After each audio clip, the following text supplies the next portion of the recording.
Working Cows Podcast, episode 345. This episode is brought to you by the Patreon supporters. Welcome to the podcast that gives producers a platform to discuss and share paradigm-challenging practices. Practices that have increased the effectiveness of their operation and the joy that their families have received from this lifestyle.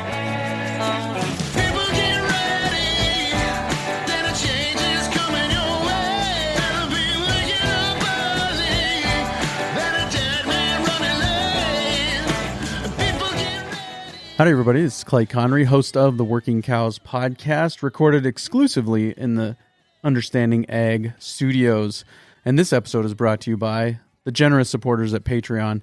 And some exciting things happening over at Patreon. I've gotten back into the swing of kicking out bonus content, pretty much caught up on the back catalog that I had amassed from September of 23 until now, and most of that is kicked out, and so we'll go back to weekly, Lord willing, weekly releases of bonus content there. Thank you for all those that stuck with me through that and hung in patiently, waiting that content to come more consistently.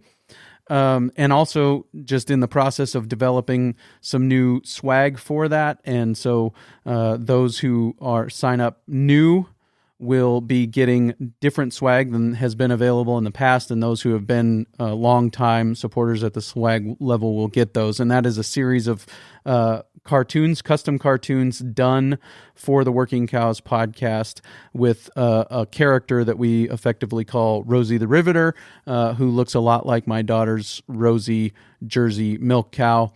And she is a cow dressed in the Rosie the Riveter outfit, and she's a working cow, so obviously, so that makes sense. So it'll be the preliminary run of that content is going to be, or that merchandise is going to be in the form of some exclusive mugs that you don't get unless you are a Patreon supporter or a advertiser as a thank you for your advertising. So what I wanted to do was kick out a bonus episode for you on a Friday here, and this bonus episode is going to be with Zack Smith. And the reason I'm doing this is because I am emceeing the South Dakota Soil Health Coalition's Soil Health Conference coming up here just next week as this is released. It is coming up on January 23rd and 24th, and Zack Smith is the second keynote speaker. The first one is Glenn Elzinga, and then Cooper Hibbard has a breakout session, as well as Dave Olila has a breakout session. So if you're a spur of the moment kind of person and you want to jump in a car or on a plane or whatever and get here for the Soil Health Conference, it's going to be a great conference, and I'm really looking forward to meeting all these people in person. Other than Dave Olila, I've never met Glenn Elzinga, Cooper Hibbard, or Zack Smith, and so the opportunity to meet them live and shake their hands is going to be great. And then we'll also be recording a episode of the Working Cows podcast there live at the conference as well. And so that'll be a special opportunity. I'm really looking forward to that. And so what I've been doing over the last couple of weeks is getting refamiliarized with all these guys by interviewing them again. And so you'll have episodes in the near future coming out with Glenn Elzinga and Cooper Hibbard. And today I'm releasing this episode with Zack Smith. And I'm going to talk to Zack about kind of where does the StockCropper stand as far as wide-scale adoption and its feasibility for broader scale adoption. Where does the StockCropper stand, and where is he at now? And just some of what he's learned about the different things that go into making the StockCropper work, from a technical perspective out on the landscape, and some of the ways, some of the feedback, what he's been seeing from a yield perspective, from a profitability perspective, all those things. So that's the kind of the nature of this conversation today, what I'd like to accomplish by talking to Zack today. So Zack, thanks again for joining me on the Working Cows podcast. Welcome back. Yeah, thanks, Clay. It's great to be here again. I think this is like our third or fourth time doing this now. So I think this has got to be fourth, but yeah, no, I really do appreciate it.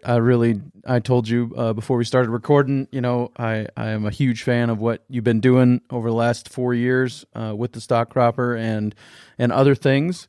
and we'll talk about some of the pivots later. But first of all, I'd just like to talk to a little bit about, get a summary of what the fourth season with the StockCropper was like, and some of your takeaways from it. So maybe real quick before, in case somebody's listening and hasn't heard the previous couple that we've done. So I've been working on this kind of alternative crop production system that we call StockCropping, and it was invented by myself and two other small farmers in the spring of 2020 that were trying to find a way out of the kind of the dead end of commodity production. Prices were really low at that point, and so we created this system of growing commodity crops in conjunction with livestock in the field at the same time, using the principles of strip intercropping, where we have strips of pasture and strips of row crops, and on the strips of pasture we parade multiple species of livestock with the invention that we came up to made that possible. We call it the world's first multi-species mobile grazing barn that we affectionately called the Cluster Cluck 5000. And since 2020, the first year of seeing if the crazy idea would work, we've been building and developing and testing several other different types of prototypes within the confines of this system, within other systems, to see what's possible with having the ability to autonomously move multiple species of livestock across the landscape. What are the benefits? How does it impact the livestock, et cetera, et cetera? That's what we've been working on. And so in season 4, there were a couple different objectives for this season. Number one, to continue on, we have a StockCropper experimental farm. It constitutes about 5 acres on my family's home farm just outside of Buffalo Center, Iowa. And the goal was we started that site in 2021. The first year we had it on a different site in 2020. We wanted to be able to have more room. And so in 2021, we moved to this new site. So this was the third crop that we've had off of that site. And really, we were hoping to continue to see the benefits and quantifying what's possible with this system, being the second time now that we've been back to the same piece of ground as far as our rotation. I should explain that too if you haven't seen it. With the idea is that we have pasture strips that are rotated with the crop strips, and then at the end of the year we simply flip where the pasture was, we put the crops, and where the crops were, we put the pasture. And so the idea is it's kind of this self-feeding closed loop protein production system is how it works. So we have 2 different iterations of that. We have 10-foot wide cropping and pasture lanes. And then we have a 20-foot wide or 20-foot configuration set up. And what that means is we have 2 different type of mobile grazing barns. We have one that is 20 feet wide or 18 foot wide to fit in between the rows of crops. And then the other one is just under 10 feet. And one of the barns has small ruminants and poultry. And then the other barn is set up with small ruminants like sheep and goats, then pigs, and then followed by chickens. And so we got off to I can't remember when we seeded for sure. It was a little bit slower start with a kind of a cool spring this year, at least initially. But we got off running, and eventually things took off, and we launched the barns in June like we normally did. But for the last 4 years of doing this, we've had just a ton of drought. Like we just cannot catch a break and break out of it. Or we've been about 10 to 15 inches less on rainfall than what we normally get here. And so establishing pasture, getting regrowth after the system. We've never really seen what this system can do with normal Iowa rainfall. And I'm hopeful with the return of El Nino this winter and the fact that the patterns finally turn stormier, that we'll be able to really see what this system can do in 2024. But from an overall, the only failures that we really had, we lost our chickens before we ever got to the field. That was one thing that sucked. The batch that I get to put in the barns, we had, I don't know if it was mink or rats get in, and I couldn't get them stopped. It happened over about 3 or 4 nights. They took all my chicks out when they were about 4 weeks old. right before they were going to go into the barn. So our big barn with poultry in the back did not have any this year. We just had sheep and goats out fronts, followed by pigs in that one. The other one, we put some laying hens into that with sheep in front. And but despite kind of the weather challenges, things still worked out really well.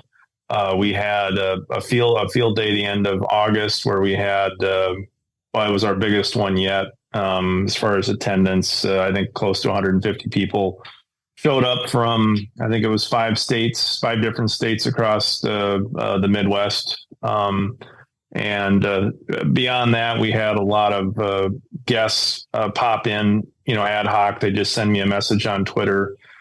People from all over the country, even a couple different folks from overseas. We had a guy from France that came to see it, had seen it on Twitter from across the pond. And this was the first summer that we really had a lot of politicians show interest in the work that we were doing. So we had Secretary of Agriculture in the state of Iowa, Mike Nag, reached out and wanted to come see it. Senator Joni Ernst was here in, I think, late July, early August. And just some really positive interactions where, I think those type of folks are, getting challenged to be more open, maybe to solutions like what we're putting forward. And so they were both really intrigued and impressed what a couple farmers themselves, it's not like this is some concept coming out of, California. This is, corn and soybean growers that came up with this kind of radical idea that substantially increases diversity on an acre versus what the standard of corn and soybean production is, here. And so, but at the end of the day, the system that we have, where we grow corn in between the livestock, where a lot of people are interested in, like, well, how does the corn yield in that setup? Because we do get an advantage. There's a boost in corn yield from the fact that we have all of the edge rows that pop up, and the fact that the pasture in these alternating 10 or 20 foot strips is shorter. And so it gives the outside row of corn more sunlight. You get a substantial yield pop there, which raises all ships. And so this year we had the best corn that we've ever had, despite only having about 18 or 19 inches of rain on our site this year. We had our 4-row lane averaged 325 bushels an acre of corn, and our 8-row lane of corn in between the pasture had a output of 305 bushels an acre on the 8-row. And that was even a little bit low, I think, because we had some damage from not getting, we missed a row when we were spraying stuff. And so we had some weed competition on our best row. And so I think our 8-row stuff looked fantastic at our field day. People were really kind of astounded by, what's possible when you change arrangement on how much, and those yields would compare roughly to 230 to 240 bushel on our static normal production acres. So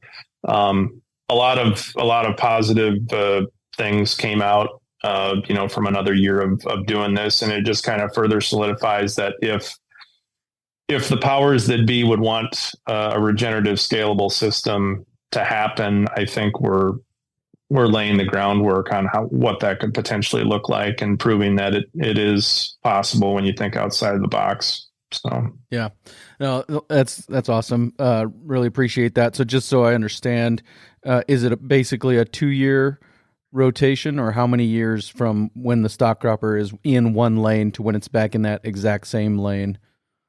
Yeah. So it's hard to describe. I always struggle describing what it is over the podcast forum. It's easier with video. But essentially what we do is we set up a racetrack pattern for the barns to go through. And so the plot that we have is about 750 feet long. And what that gives us is about 30 to 40 grazing days to move through that strip. And we move through the first strip, and then we move over either 20 or 40 feet around the next block of corn to the next block of pasture.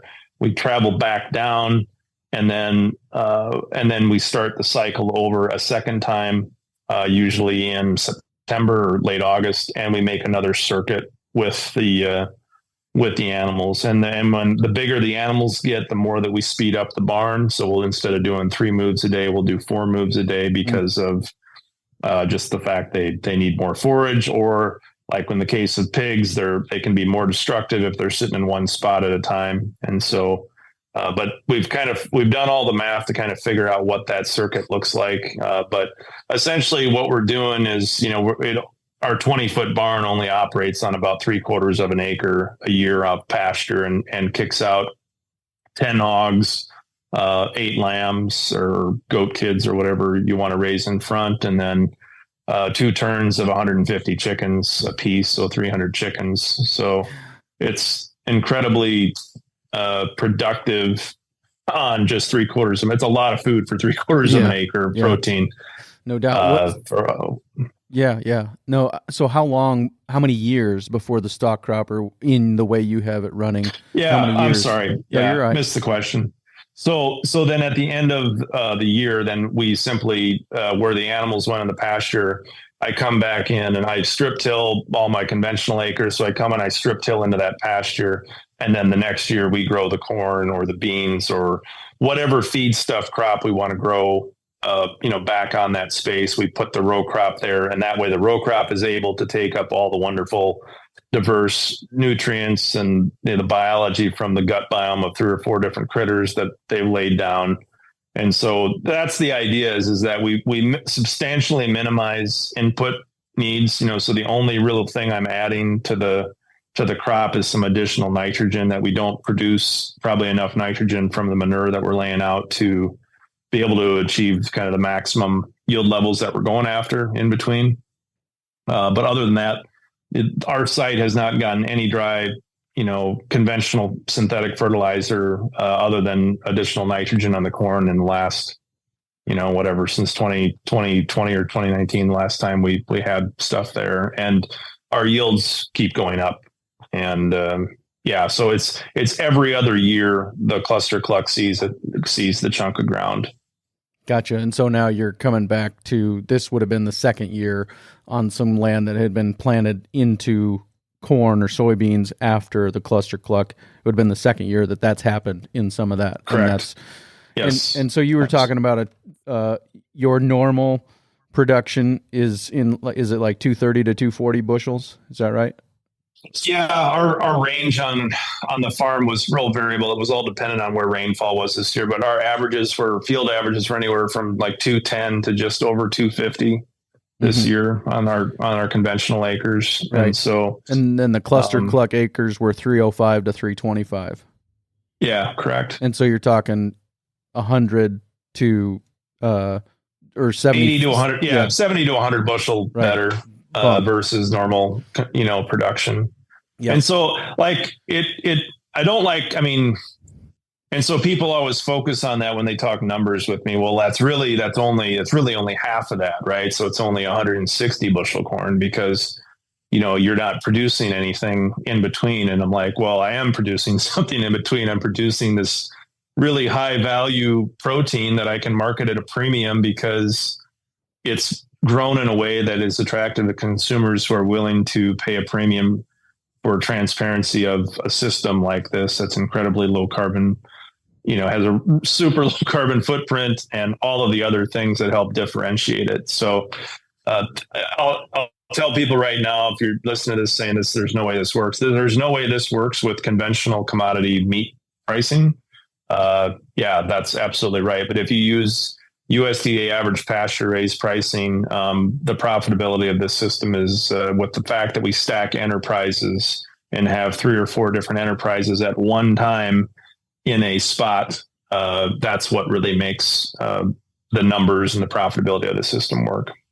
Sure. Yeah, absolutely. And I don't know what USDA average pasture prices are, but I know people that are selling beef on average for $15 a pound. So, I mean, that doesn't take very long to really make it work.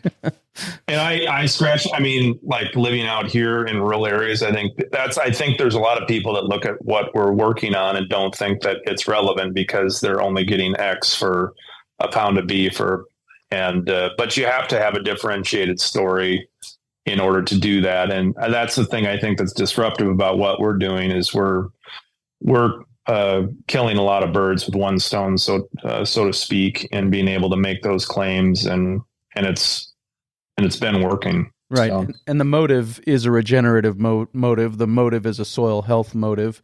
You are killing all of the stones of the soil health principles in one deal. I mean, you're integrating livestock, you're having diversity, you are, increasing the cover, reducing the tillage, all those things are bang, bang, bang, bang, bang. They're right there, and so, I mean, it's all those things. It checks all those boxes. And so it becomes even more marketable in that regard, I would think. Yeah. The livestock piece, so I guess now there's 6, it's of regenerative agriculture, soil health, and, context being the new one that's been added. But, kind of the missing unicorn that when I go and I pitch this to people is like, nobody has found out a way to really incorporate livestock at scale back on the landscape. Surely in the beef industry, that's a lot simpler with pasture. It's more of a natural fit.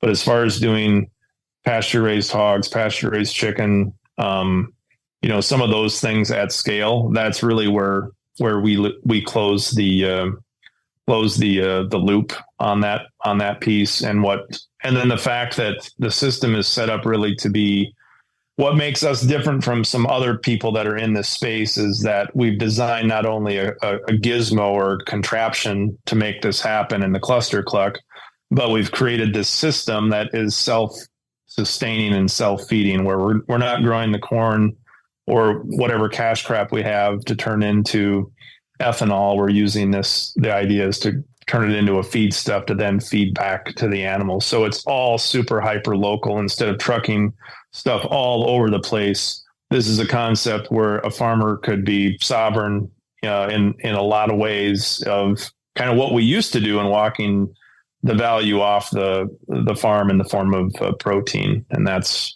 really what we've been working on the last couple of years. Yeah. And I think that one thing that is probably undersold somewhat is the fact that you are doing this integration in the growing season. Like, even if livestock is integrated onto crop ground, generally it's in the dormant season.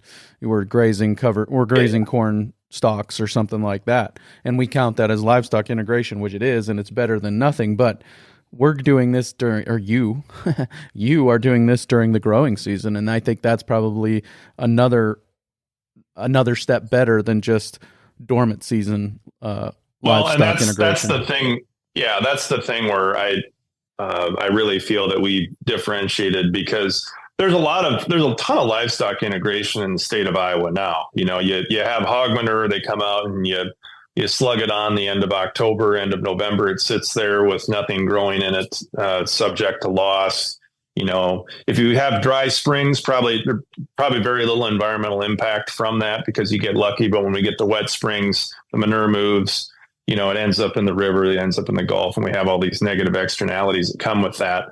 And with our system, like the animals are applying it right to the ground, and in the ground, I have images where you can literally see the uptake and the recovery of the pasture, like in a very linear pattern across. So you can literally see the roots of the pasture regenerating, hitting that nitrogen, sucking it up, putting it in an organic form that's now stable, and then it'll slowly, release the next year over time back into the system. And that's a lot different than the way the conventional manure acre is treated in Iowa in my own context here. So right, and if you have to truck the manure, right, you're paying, or pump the manure or whatever, you're paying for that energy to pump it or truck it and spread it.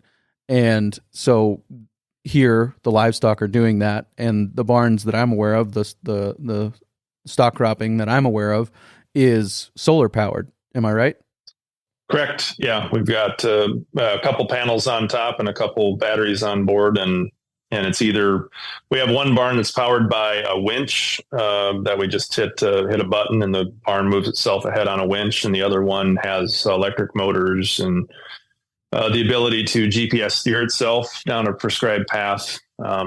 And so yeah, we don't require any diesel fuel to move the manure. It's just the animals walking themselves across with the power of the sun, power and the contraption. And this episode is brought to you by the generous supporters at Patreon, and some exciting things happening over at Patreon. I've gotten back into the swing of kicking out bonus content, pretty much caught up on the back catalog that I had amassed from September of 23 until now, and most of that is kicked out, and so we'll go back to weekly, Lord willing, weekly releases of bonus content there. Thank you for all those that stuck with me through that and hung in patiently, waiting that content to come more consistently.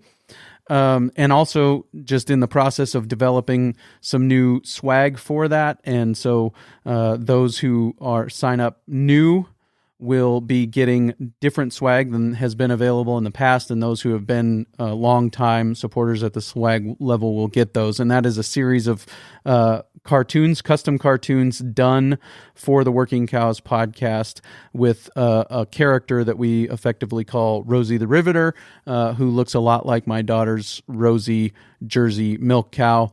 And she is a cow dressed in the Rosie the Riveter outfit, and she's a working cow, so obviously, so that makes sense. So it'll be the preliminary run of that content is going to be, or that merchandise is going to be in the form of some exclusive mugs that you don't get unless you are a Patreon supporter or a advertiser as a thank you for your advertising. So you were saying that you can see the uptake happening. Is that what you're saying there is like you can see where we were 30 days ago and you can see this is better than it is where we were 10 days ago? Is that what you're referring to? What I'm referring to is so there's a big concern with animal manures and timing and like having them not move off site and so with our system, you can actually see when you put a drone up over top of our plot, you can see as time goes on and we get a rainfall, when that nitrogen the animals put on in their urine and their feces, you can actually see the uptake into the pasture because the pasture becomes nice and dark green where the barn hasn't been and we haven't fertilized with excess nitrogen. It's a lighter shade of green where the barn has not gone yet. And so that recovery, you can visually see the environmental benefit of having something there to hold it versus just growing all your pigs or chickens in a barn, scooping the crap up and going out and spreading it or sucking the stuff out of the pit or the lagoon and then going out and putting it onto a lifeless profile at the end when it's convenient for after the crop is being off. We're essentially using arrangement to be able to spread manure during the growing season so that it can be taken up and be held in a stable form over winter. Right, because another problem, it moves in at least 2, if not 3 directions. It volatilizes, right? When it's spread in the dormant season, a lot of it volatilizes, or it rains and it goes down, or it rains and it runs off, so there's the 3 directions depending on how you count it, and it goes somewhere where you don't want it when it moves in those ways. And so here is a way to get it on the ground in a way that the ground can use it when it's there and benefit for long term, not just that one growing season, but into the Correct. future as well.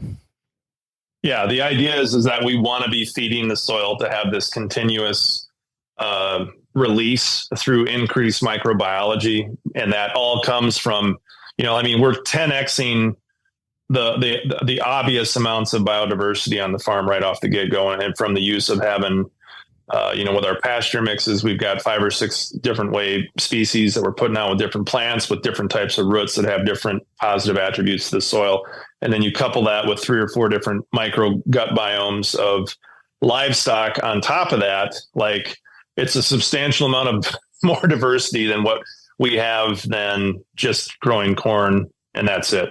And that's all that field sees for the year. And we're making use of the thing I don't talk about enough. We make such poor solar use of energy in a state like Iowa, or a lot of the Corn Belt, where, we've had a warm winter. We've had the ability to photosynthesize for the last 9 months here in northern Iowa. But 95% of the ground only takes, really only utilizes that about 3.5 months out of the year to grow, the annual crops we do, and then everything sits barren. And so in a system like this, you keep feeding that microbiology out throughout the winter. It's got a food source, like you just keep supercharging that system. And when you think about it from a systems approach and feeding biology, those are the things that really help set yourself up for a system like this to really be a force to be reckoned with, in my opinion. Right. Yep. No doubt. Yeah, it's like I said, I love what you're doing. It's so exciting to me. I would love to see it at scale. And I've said this probably on every episode you and I have done together, but I'd love to see a StockCropper integrated onto every acre of row crop land in America. And I know that that's a moonshot goal, but that is, I just think that there are very few, if any, acres that couldn't benefit from something like this. So when we talk about a 70 to 100 or whatever that number was yield advantage on the stock cropping acres, and I know everything it depends on all these other variables, but was that like a $400 to $600 per acre revenue advantage this year?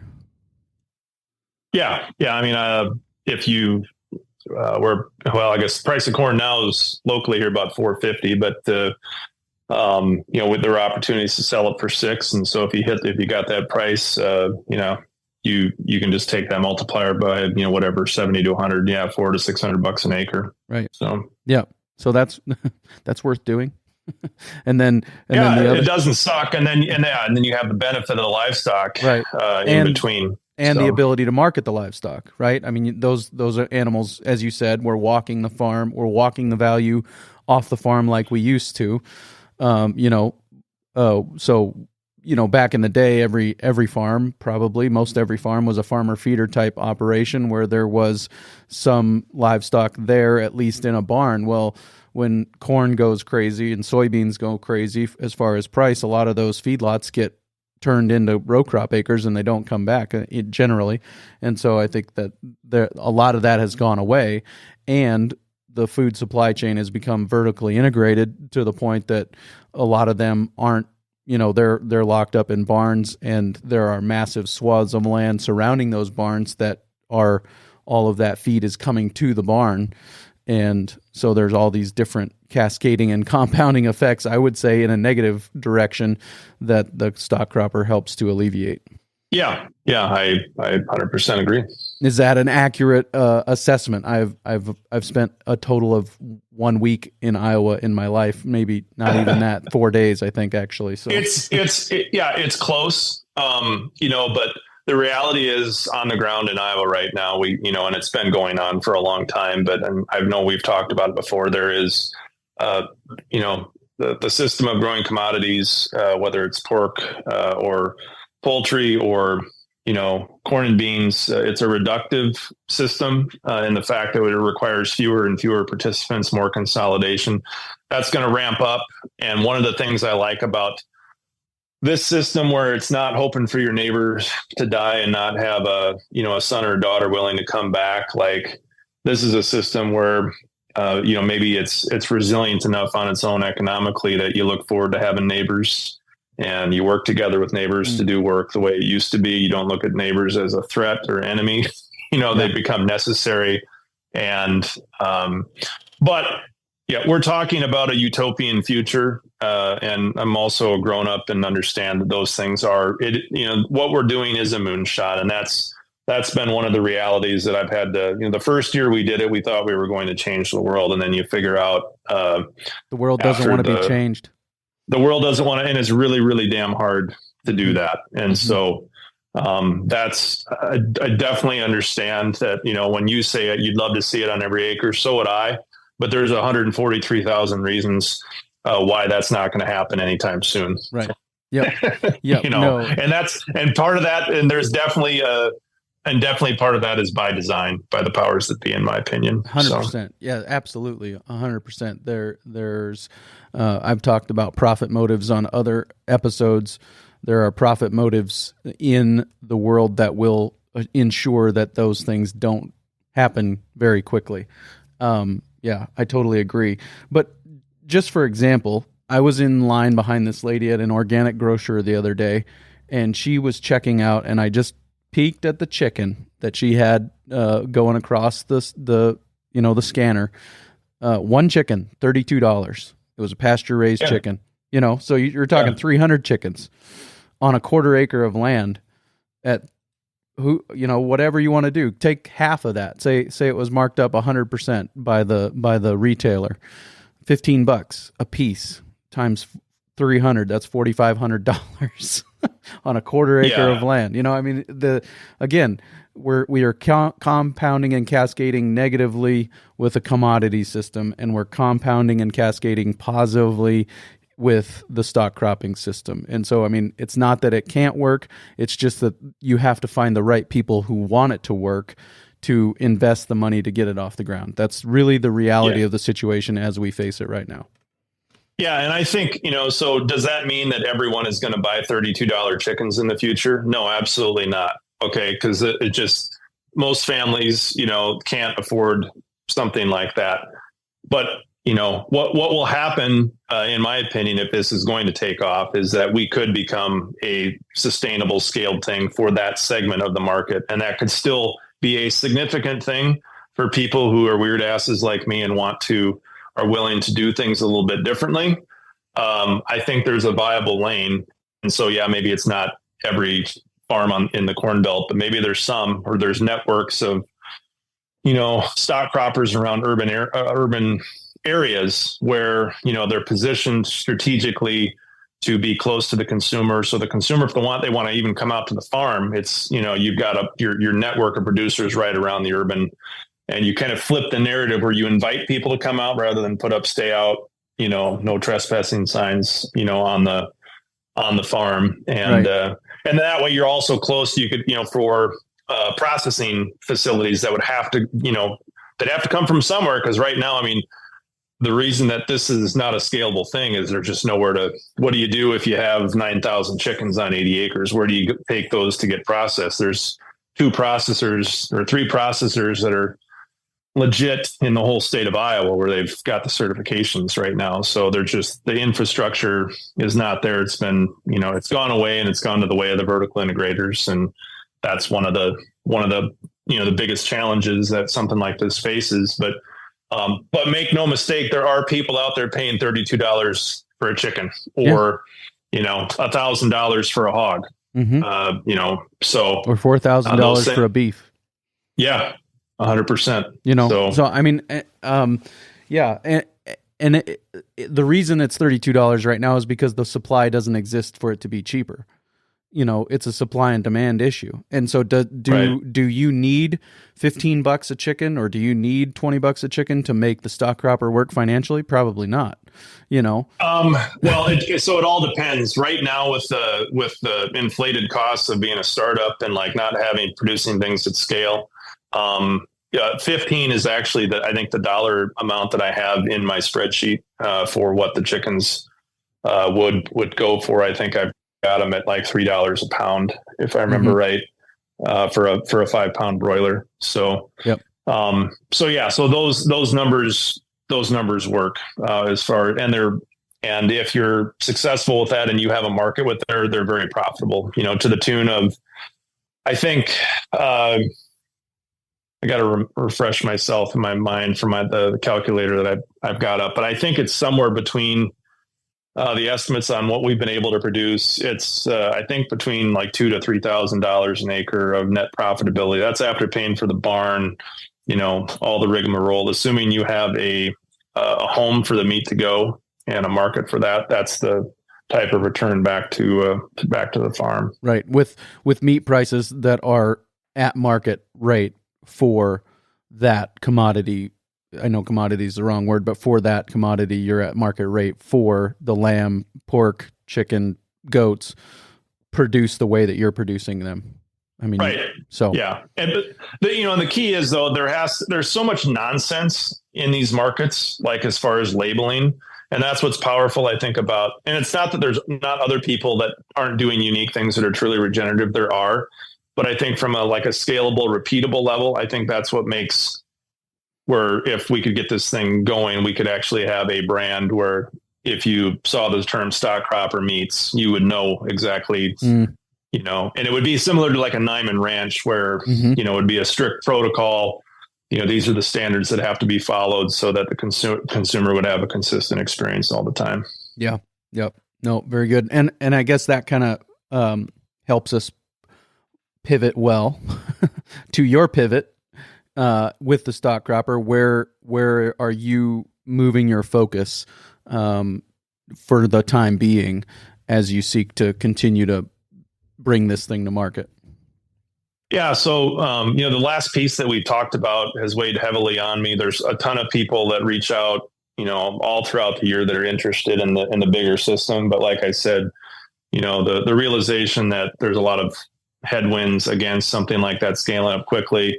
I still think we have a lot of really unique things with the concepts. And that was one of the things that when we first came up with the idea, it's like, this may not go, but some of the concepts and things that we've learned very well could be transferable to other spaces that could still have a lot of value. And so, one of the, instead of like with the idea of trying to feed the world, I've really started to coalesce around the idea of just helping feed a family. Right. And so there's lots of people that are wanting to get out of the cities for a lot of good reasons after everything that's happened in the last, couple of years. People a lot more interested in sovereignty, worried about, government control of things, and or just wanting to get healthier and be, more in connection where their food came from after, the stuff that happened, during COVID, or, the threat of war and like scarcity of, what happens if it really hit the fan. And so that's where, I've really pivoted to focus on, at least I think there's more of a business case for me to focus on helping build devices for livestock for personal consumption. So, instead of, if somebody has an acreage, instead of having to build a barn or a Morton shed to contain something in, why don't we just make a nice little cluster Cluck for your family to have poultry in, or, maybe it's a combination like a StockCropper, a cluster Cluck Nano, where we have some lamb out front and poultry in the back. Or, maybe we make one where you can have all three and, produce a ton of protein, have protein sovereignty on your own property, and then help people figure out how to do that. Right. Because, that's a whole nother element too, but it's a heck of a lot easier to solve the processing issue when you can inform and educate people what that might look like for themselves. It's not an overcoming task to process 25 chickens on a Saturday afternoon, but you can put a hell of a lot of protein in your freezer for, quite a while with a family of four to do that. And so, the other piece I feel like the cluster Clucks really alleviate for people is the fact that, you don't need fences with this system, but everything is contained. It's saleable, so if it doesn't work out, you can ship it down the road to somebody else. You can't do that with a barn. And, the biggest thing, like if somebody's ever had like a chicken tractor, if they've raised their own broilers, right? It's a pain in the butt to go out and have to yank that thing. It sounds great when you watch the Joel Salatin video.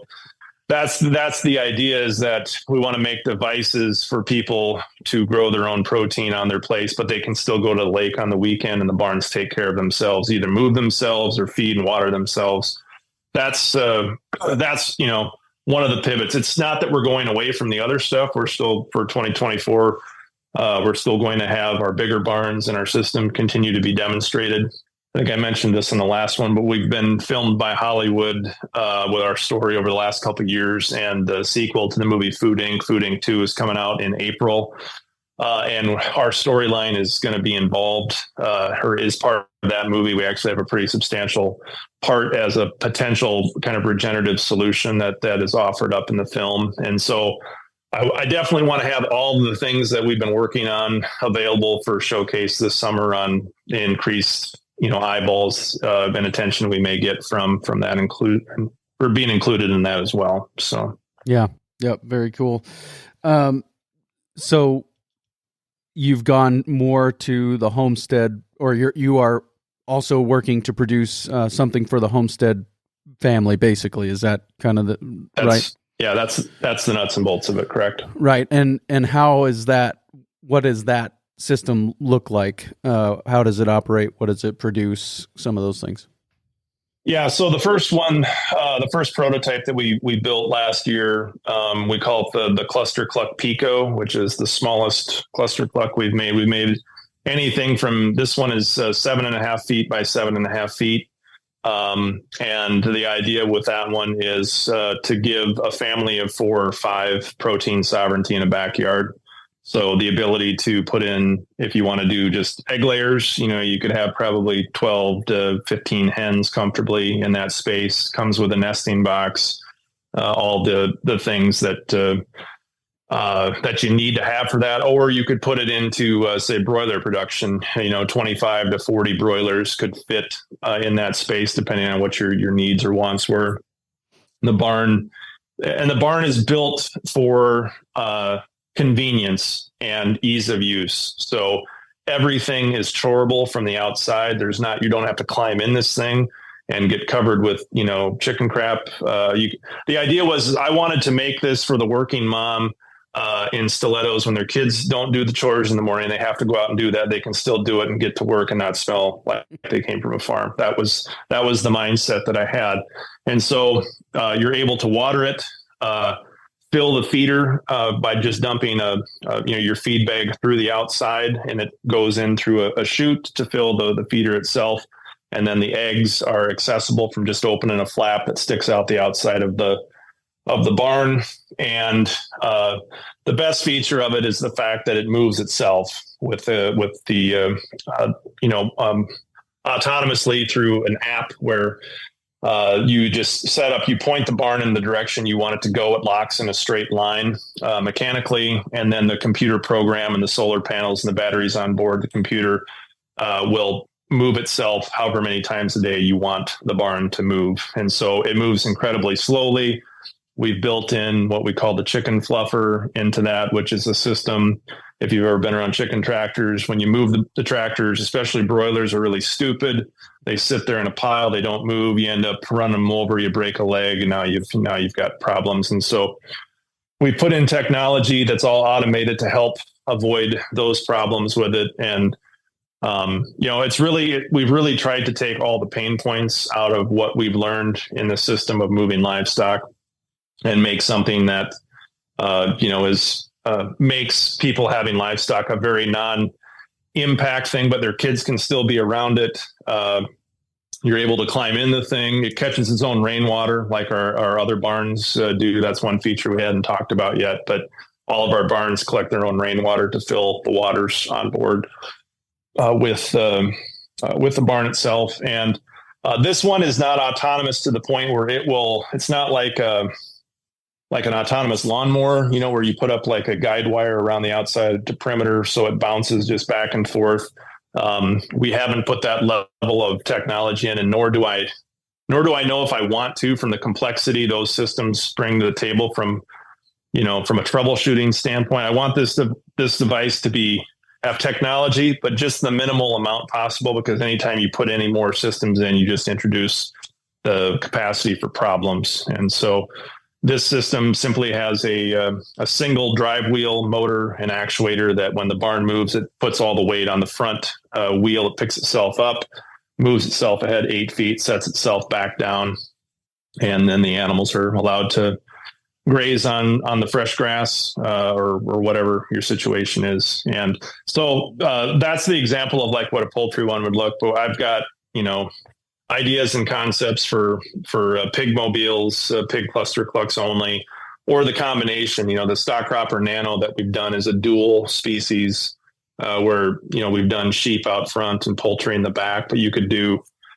sheep in the front and hogs out back. There's lots of different configurations that we could set up for people to be able to use it. So, given that it's still a small scale production, we recognize costs will be high, but do you have an idea what the Pico would cost to get to somebody's yard?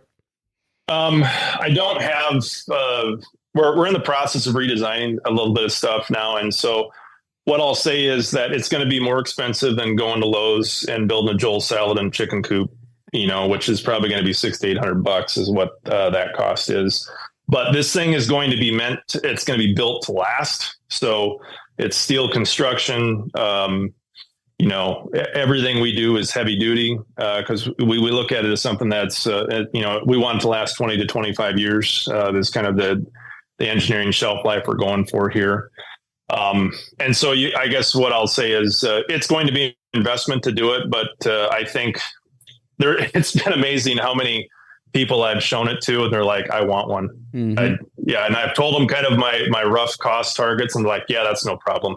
Right. So I think as long as it works and and those markets will definitely be more niche. It'll probably be more upper end, acreage, upper middle class to fairly well-to-do folks. But we've had a lot of initial interest, at least in the poultry one especially, and so that's what we're trying to redesign and get one of those versions redone by spring here and have out to test and hopefully launch and actually start taking orders, because that will be our the way it looks like right now, probably our first actual saleable product out of StockCropper. So. Sure. Don't sell yourself short. The Ego 42-inch to 52-inch lawnmower right now, $7,000 to $9,000 for a battery-operated riding lawnmower. So I wouldn't get too worried about it. Yeah. Well, and that's the thing. And all that does is mow grass. And right. And one of these things could go out and clip your grass and make protein for you. And I think, I think more people are starting to think that way as far as, does it make sense to have a couple acres of grass, or, some of these 5-acre lots, what if you put in pasture and turn something like this loose, and, maybe you grow way more protein than what you need, but it brings people together in the community of sharing meat. Your neighbors come together and maybe you butcher together, and that whole idea. So, yeah, and you don't have to charge your neighbor $32 for a chicken if they'll come help you butcher, right? I mean, you can send them home with a few in payment for helping you butcher. So yeah, 100%. Right. So. Yep, very good. And last on my list of things I wanted to talk to you about today was the fact that you will be, in a couple of days from the release of this episode, you will be speaking at the South Dakota Soil Health Coalition's Soil Health Conference in Rapid City, South Dakota on January 23rd. So want to talk a little bit about that? Yeah, absolutely. Just tell me what you're thinking as far as that. Oh, yeah. That was your cue to me to say something intelligent.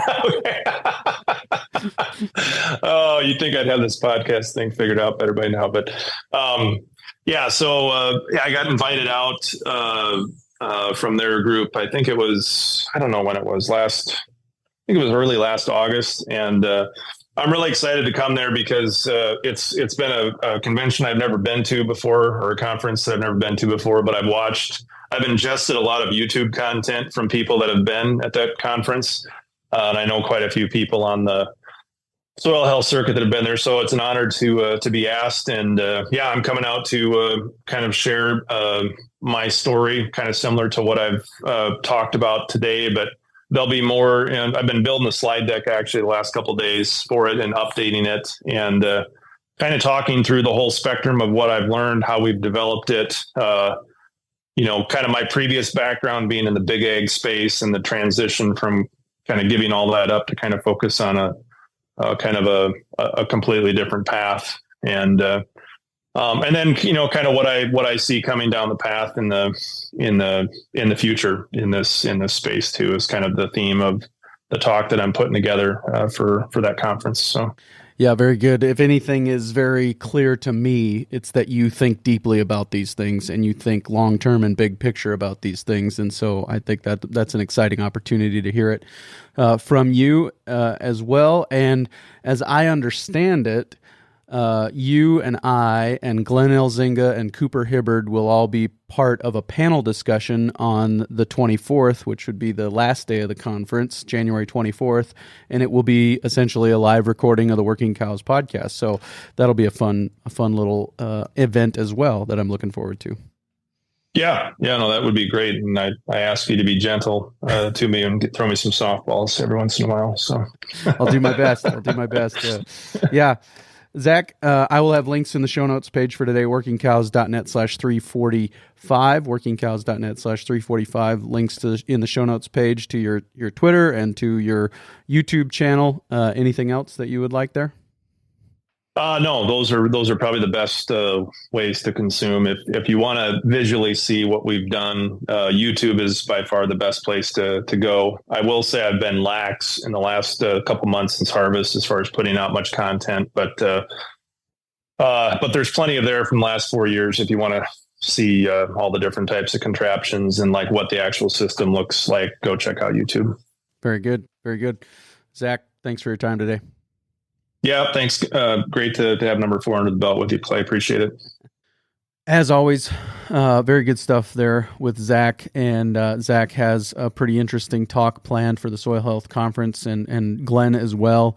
Really enjoyed the conversation I was able to have with Glenn, getting ready to introduce him, from an MC perspective.